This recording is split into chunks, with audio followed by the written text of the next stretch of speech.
जीवन को बाजी लगाई अन्यर जीवन बंचाइले ओडिया झील ता पुणी अथल समुद्र मझे चर्चा बारिपदार वीरांगना अनन्या दलबेहरा नौसेना सर्जन कमांडर अच्छा अनन्या गत 6 तारिख में लोहित सागर में ताइवान एक मालवाही जहाजर क्रू कॉन्फिडेंस वृत्ति आक्रमण शिकार होते मिसाइल आटाक रे जहाज क्षतिग्रस्त होगा सहित जनकर मृत्यु घटिला और अधिकांश क्रू आहत होते मोट 21 जन क्रू मेम्बर मध्य जड़े भारतीय थे तेज यह आक्रमण खबर पाइबा मात्रे सहायता लगी सेठारे पहुंची भारतीय नौसेनार युद्ध जहाज यह टीम रे जड़े मात्र डाक्तर थे 29 वर्षीय ओडिया झील अनन्या जड़े सहायकों मिसी राति तमाम आहतों चिकित्सा करते से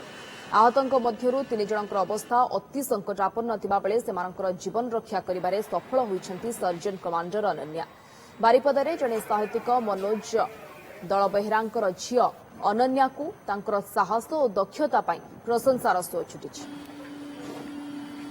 पाठ पढ़िबार परे गोटे बड़ गुरु दायित्व विशेषकर मेडिकल लाइन रे एकुटिया काहाको पचारिबार नै कि सीनियर नै से जगह रे तेणु सी जो करी पारिला से कॉन्फिडेंस तार भीतर जो क्रिएट होला जो आत्मसंतोष पाइला सेटा से कहूतला जे आमे तो भय करथुलु कारण से भी से रिस्क फैक्टर अछि वर्तमान सुधा जेतु से एरिया रे बुलुची गर्व तो होउची किंतु भय भी रहउची विपद प्रति सब भय रही ना से पिला दिन बहुत दुस्साहसी एमती भी से ट्रैकिंग फैकिंग जाए ये करे सब दुस्साहस कार्य को भल पाए पढ़ी से बाछिकी अन्य मेडिकल कॉलेज पाई से आर्म फोर्स मेडिकल कॉलेज पाठ पढ़ी